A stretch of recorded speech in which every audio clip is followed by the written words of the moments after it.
Hola, ¿qué tal? ¿Cómo les va? Buenas noches, gracias por acompañarnos en Contragolpe, como todos los sábados. Bueno, seguimos pasando revista a los últimos acontecimientos.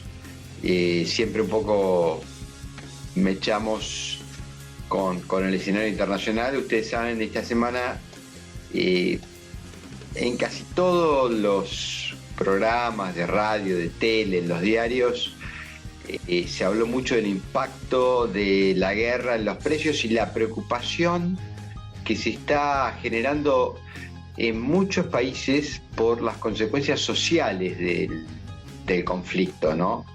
Eh, Tuve acceso al informe de una consultora de riesgo, casi diría yo una consultora crediticia, que habla de posibles eventos sociales, lo llaman así, eventos sociales, eh, en distintos países, generalmente periféricos, ¿no? Y con problemas de abastecimiento de materias primas.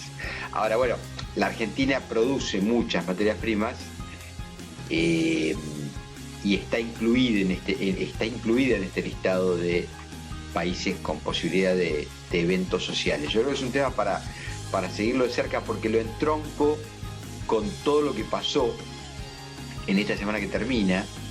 Bueno, se fue el secretario de Comercio Interior, ¿no? O sea, se fue Feletti, el hombre encargado supuestamente de la lucha contra la inflación, y es un capítulo más de la batalla al interior del frente gobernante. Así que ahí también vamos a pasar revista a esos episodios.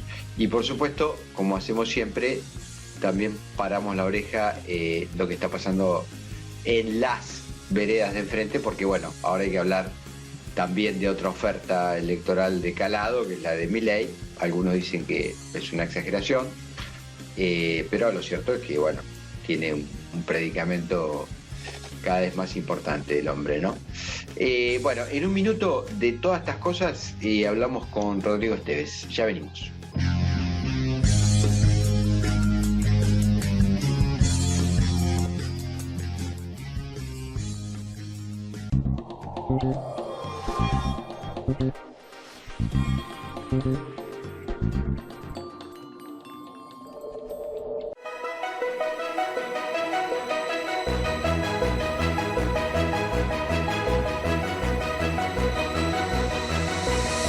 La transformación no para. En San Juan, con grandes oasis productivos, potenciamos la agroindustria vitivinícola y olivícola. Lideramos la inversión minera y el desarrollo energético. En esta tierra hay oportunidad, una oportunidad auténtica. San Juan. Banco Ciudad te quiere ver crecer.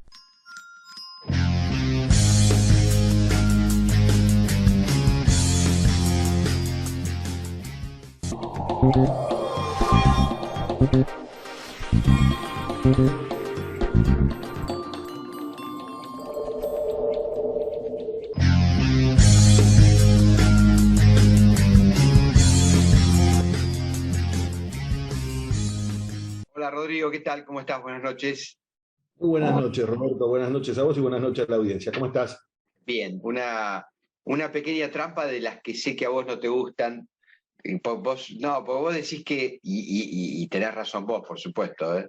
Nunca hay que contar las cocinas, ¿no? O sea, los entretelones de las preproducciones, que eso no es muy prolijo.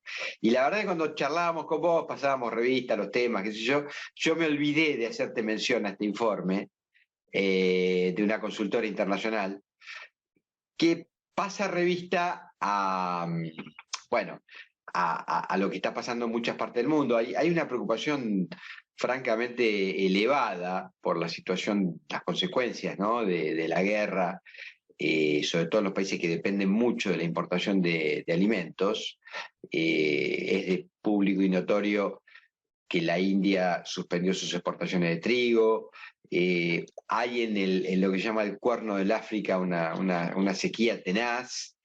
Está el informe del Banco de Inglaterra, que es bastante calamitoso, la verdad que prende las alarmas, pero no solo de cara a lo que está pasando en la periferia, en el tercer mundo, sino lo que puede pasar en Inglaterra. Dice que 1 de cada 5 hogares va a pasar por lo que ellos llaman pobreza energética. Bueno, y un dato que a mi gusto no tuvo gran relieve, pero creo que vale la pena citarlo.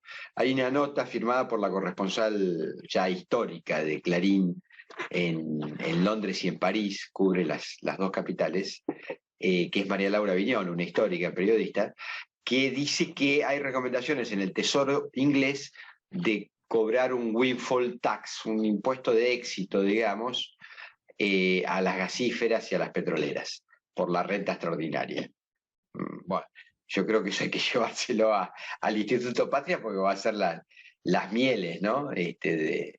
¿Te imaginas un país del recontra primer mundo reclamando un windfall tax, ¿no? Pero bueno, digo, toda esta semana hubo mucho ruido con ese asunto, yo creo que es un tema preocupante, y bueno, hay que prestarle atención porque estamos en la Argentina viviendo lo que a mi gusto es un punto, creo, un punto de inflexión en materia de precios, porque la verdad es que la promesa del lado fernandista, albertista, es que la inflación va a ir en declive. Luis de Lía, el nuevo vocero presidencial, o uno de los nuevos voceros presidenciales, dice que la inflación perdió 0,7 marzo-abril, bueno, que si se pierde 0,7 mayo contra abril, y así llegamos al 3 en agosto. Esas serían las buenas noticias. Ahora, del otro lado del frente gobernante, y ya quiero ir dándote paso a tus valoraciones de este primer tramo, dicen todo lo contrario, que creen que no, que lo peor está por venir, y que la salida de Feletti responde a, de alguna manera, una indicativa superior de, bueno, déjalos que se estrellen solos. Punto. Aparte, te dejo tus valoraciones al respecto. 2 o 3 cosas. Una, del escenario internacional, efectivamente la preocupación es mayúscula y sobre todo tiene que ver con el continente africano. No obstante, también hay una preocupación mayúscula en Europa por los expatriados, es decir, hablamos de millones de ucranianos que ya están llegando a la península ibérica también, es decir, son centenares de miles. Uno primero tuvo aquellas imágenes, en algún momento mismo lo charlamos aquí, vos y yo, de aquellos que partían a Polonia, a los países que estaban tal vez más cerca, ¿no? Pero luego esto ha ido avanzando y naturalmente esta gente no tiene posibilidad alguna de volver. Es decir, en algún lugar acá, toda esta embestida de la NATO contra la invasión rusa y toda esta escalada bélica que no mermó, que lamentablemente todo esto se ha prolongado en el tiempo. Toda esta situación conlleva que muchísima gente decide abandonar una nación como Ucrania, una nación muy poblada, y Europa asiste a millones de personas que están navegando, muy entre comillas, porque es en tierra, pero navegando por las distintas naciones europeas que, a los conflictos que naturalmente traían ya dados por la inmigración que tienen a través del Mediterráneo, que son conflictos que conocemos, en los cuales particularmente un argentino como Jorge Mario Bergoglio ha hecho mucho por la concientización, también ha hecho bastante Pedro Sánchez desde España. Digo, ha habido prédicas interesantes y receptivas con vocación de interpretar y entender la inclusión y la diversidad. Por otro lado, esos conflictos latentes en las sociedades que se expresan en estas derechas duras que nosotros a veces asistimos con preocupación, las de Marine Le Pen, las de Vox, estas prédicas tan complejas, bueno, se suma esta entente impensada, o esta situación impensada, no entente, esta situación impensada que fue la de estos últimos meses y la enorme inmigración ucraniana. Ese sería 5 millones, Rodrigo, 5 millones. 5 millones de desplazados. Es un número, ¿eh? Digo, para tener una idea, ya hay una decena que han llegado a Buenos Aires, es decir, han ingresado a la Argentina, digo, y nuestra distancia es grande, ¿no? Nuestra cantidad de horas de distancia es enorme. Pero digo, corporiza lo que está sucediendo en torno a un conflicto que no era tal. Eso por un lado. Por otro lado, hablabas de lo que se interpreta como para algunos un avance de Guzmán, para otros, tal cual bien decís vos, un correrle el brazo a la jeringa y correrse el centro de escena de parte de Roberto Feletti. La verdad cuesta entender qué quisieron hacer. Roberto Feletti y el control de precios fue parte de un fracaso que debo decir, no le quiero cargar tintas, un fracaso que viene desde los lejanos años 80, digo, los controles de precio en líneas generales desde el sector público cuestan o se complejizan o generan malos humores o generan corridas, digo, en general no tienen éxito, no nos llamemos a engaño, los controles de precios desde el Estado son siempre con respuestas muy complejas del sector privado. Me parece que acá se necesitan otro tipo de respuestas, no creo que sea una situación que solamente podamos cargarle a Fernández y Guzmán, tampoco solamente podamos cargarle a Feletti, lo que sí es claro que la jura de Guillermo Hahn implica, por lo menos por ahora, plenos poderes a Martín Guzmán, algo que hasta hace unos meses era impensado. ¿Cuánto tiempo tendrá estos plenos poderes Martín Guzmán? Es la pregunta del millón. Por otro lado, en torno a lo que decías vos, que es interesantísimo, esto de este nuevo Luis Delía, este reloading de Luis Delía como vocero, me encantó esto de la vocería presidencial de Luis Delía, porque es interesante el tema de un tipo de las organizaciones sociales que ha devenido... Tiembla Cerruti, ¿no? Bueno, no, puede haber covocerías, ¿no? ¿No? Lo que digo es que encontró una interlocución, y acá volvemos a lo mismo de siempre. Ayer nosotros tuvimos un TDU. Algunos dirán, ¿y me vas a hablar de la iglesia? Sí, la verdad que volvimos a ver una escena natural del Estado caminando los 100 metros que separan la Casa de Gobierno de la Catedral Metropolitana, como hacía Añares, no veíamos con el peronismo, porque el peronismo le pesa al TDU.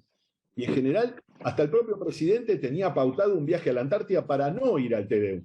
Paradoja de la historia, como el viaje a la Antártida no se pudo hacer por razones climáticas, el presidente eligió participar del TDU, lo cual es natural, me parece que es bueno que recupere la institucionalidad. Ahora, paradoja de la historia, ahí por ejemplo caminaba Aníbal Fernández. Yo creo que el cristianismo tiene que preguntarse a veces por qué Aníbal Fernández está caminando en ese gabinete y por qué no está caminando al lado de Cristina como caminó durante tantos años, o por qué Guado de Pedro eligió también estar ahí. Es decir, me parece que algunas situaciones que se veían muy tensas se han ido descomprimiendo, y en este sentido, claro, algunos caen. El caso de Feletti es uno de ellos, que era uno de los supuestos halcones del cristinismo en el gabinete de economía. Habrá que ver qué pasa con aquellos que hoy están en el área de energía, ¿no? Que es la otra gran batalla que tiene aún pendiente Guzmán.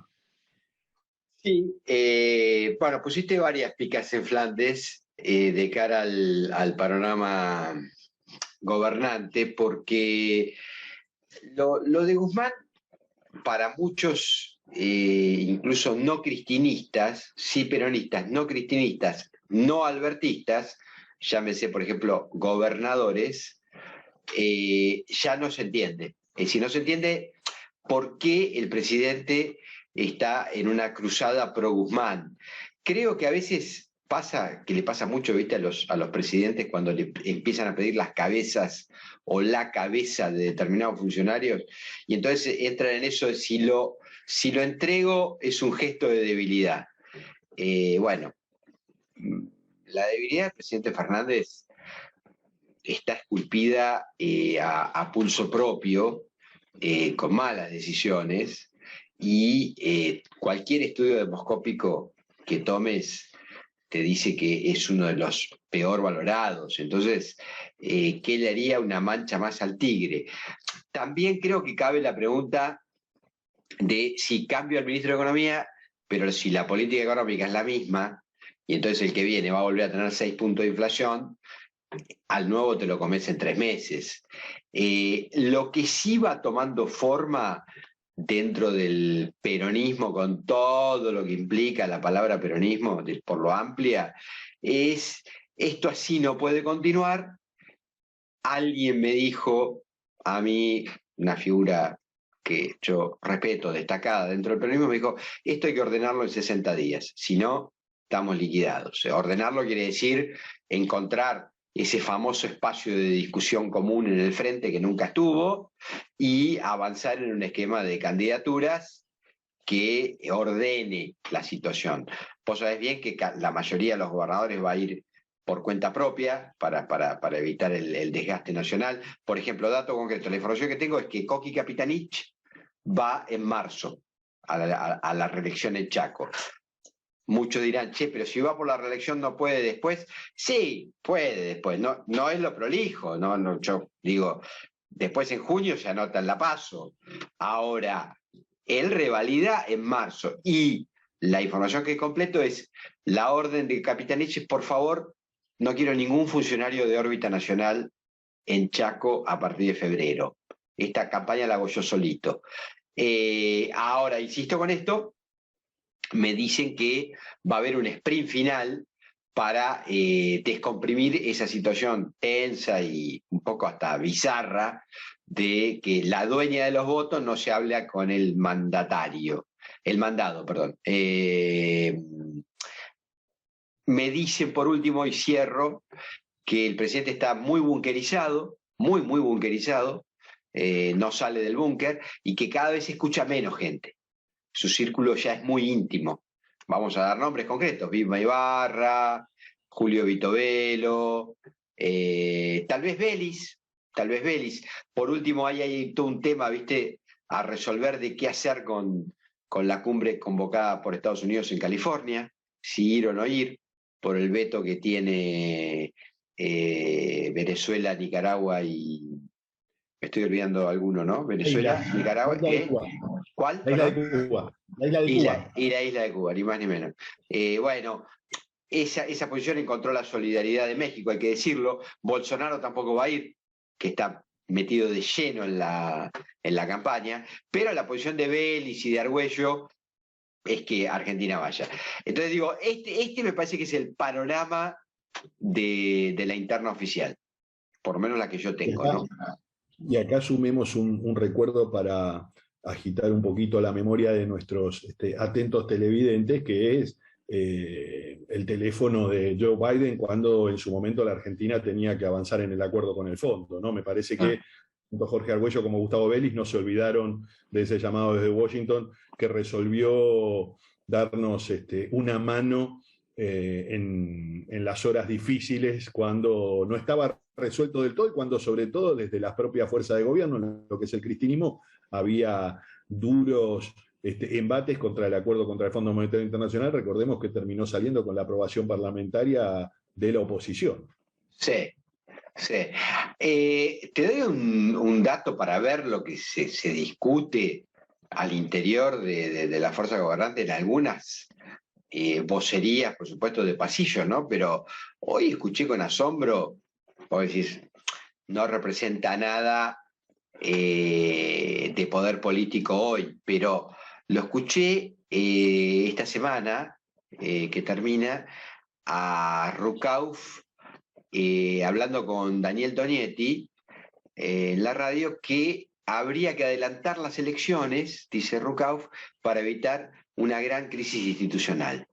Entonces, Tonietti le dice, sí, pero esa es tu opinión personal. No, dice, es la opinión de muchos que orbitan en ese espacio.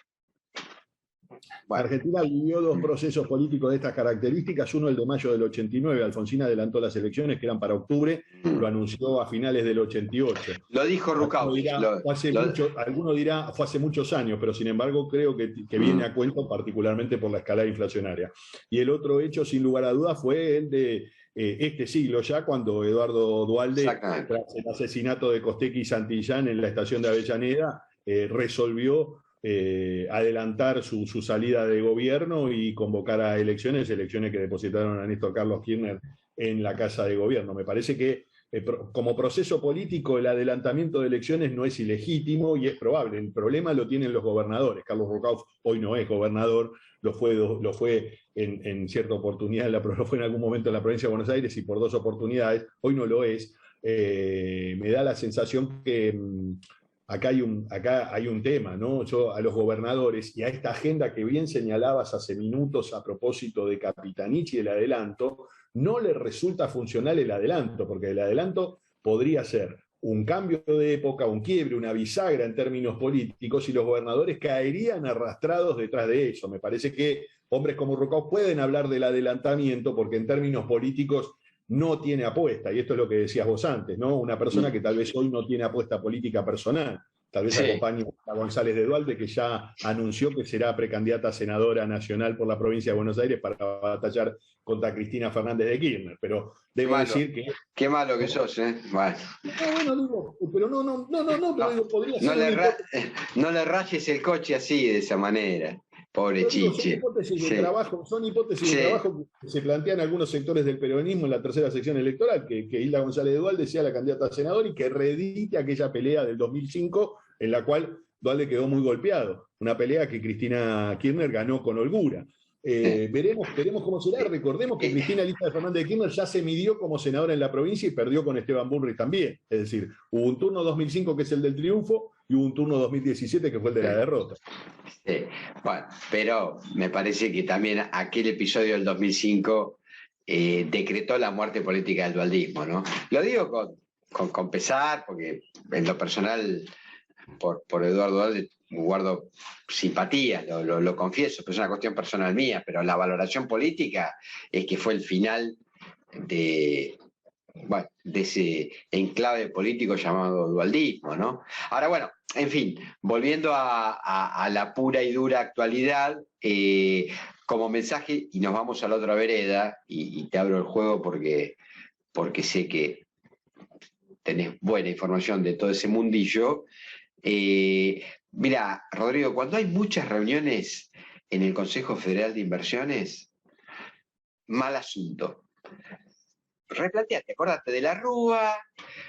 Cuando andan dando vuelta los gobernadores por el Consejo Federal, bueno, es que de aquellos vientos, estos lodos. Punto. No digo más. ¿Ok? Algo va a pasar. Nos vamos al otro lado del mostrador. Hablábamos del Tedeum. Dale eso, y además quiero que me comentes, porque hubo un locrazo que te adelanto el título y te pregunto, es una pregunta trampa. ¿Nació un nuevo amor en la UCR, encabezado por Nosiglia, y ahora en una nueva sociedad con Angelici, antes enemigos? Pregunto, nada más. No tengo información, es una pregunta. Volvemos a la mañana del miércoles, mañana de frío y lluvia en la ciudad de Buenos Aires. Para aquellos amigos que nos siguen del interior, fue un día espantoso en la ciudad de Buenos Aires, con una madrugada de diluvio, de aquellos diluvios que nos remontan a malas jornadas.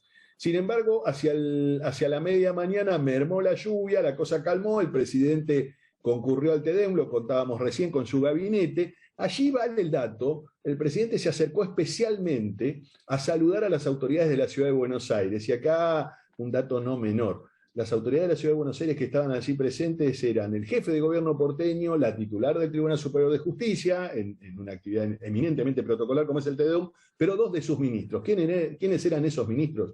Jorge Macri y Soledad Acuña, dos de los que ya se anotaron en la carrera para jefe de gobierno, vicejefe de gobierno, o lo que pueda dar la escena política de la ciudad de Buenos Aires desde el PRO. Acá hay otro elemento para analizar, que es la presencia de Fernán Quirós, quien fue ministro de Salud, quien es actualmente el ministro de Salud, y uno de las caras visibles, tal vez con mejor ponderación pública en la ciudad de Buenos Aires. Recordamos durante la pandemia mucha presencia de Quirós y una prédica que distaba y mucho de la de Goyán, la de Kreplak y la del propio Ginés, que pagó con creces el costo político de las respuestas en la primera hora de la pandemia. Ahí hablábamos de estos tres, es interesante tenerlos en claro.